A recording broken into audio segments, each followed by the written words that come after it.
অনন্য মামুন। অনন্য Mamun, I love India. ভুল বললাম? ও ভারতকে ভালোবাসে, তাই না?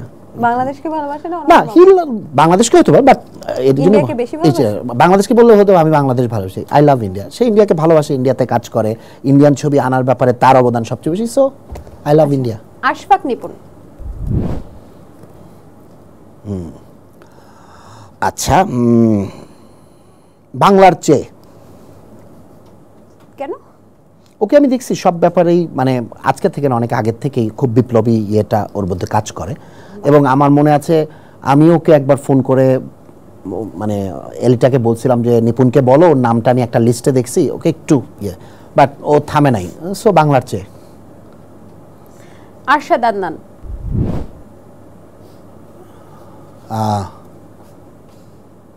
হেরে যাওয়া ভাই।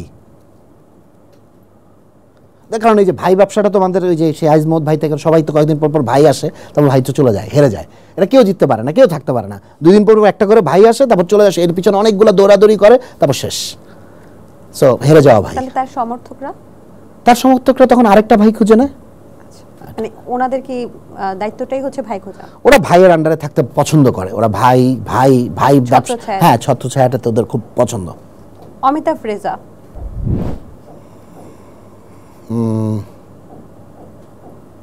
অমিতাভ রেজা খুব ডিফিকাল্ট একটা ইয়ে দিলেন।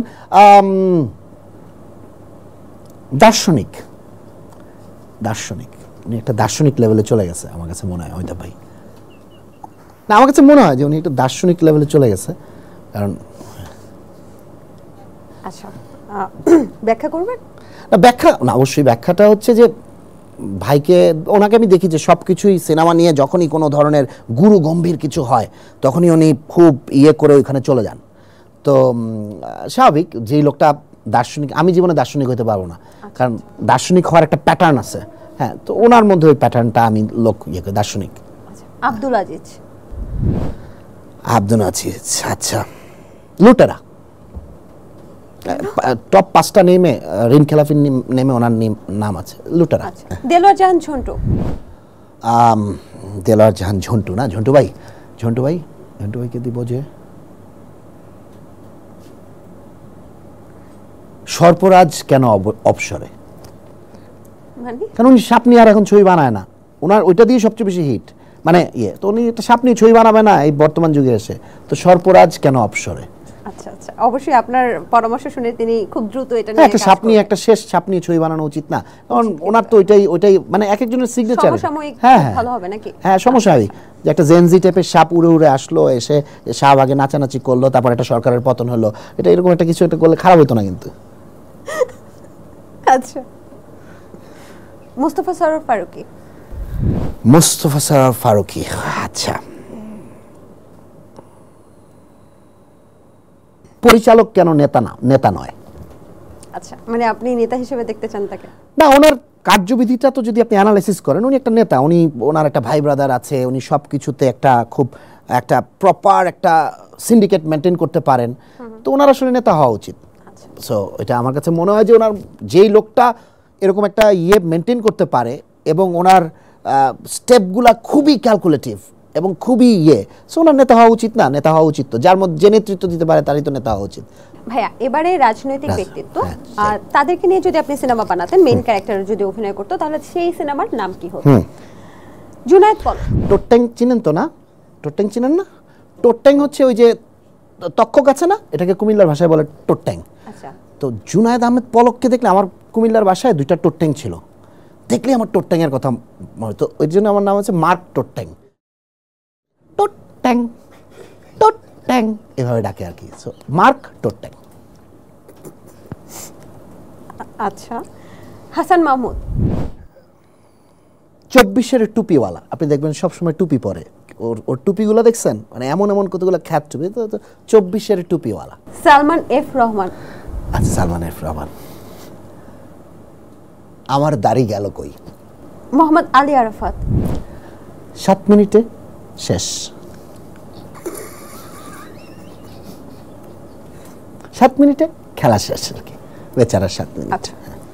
না সরি, ও তো 7 মিনিট বলে না, বলছে 5 মিনিটে, আই থিঙ্ক। হ্যাঁ, 5 মিনিটে খেলা শেষ। আমার মনে হয় না 5-7 মিনিটে হবে, 2 মিনিটে খেলা শেষ হয়ে যাবে। যাই হোক, পরবর্তীতে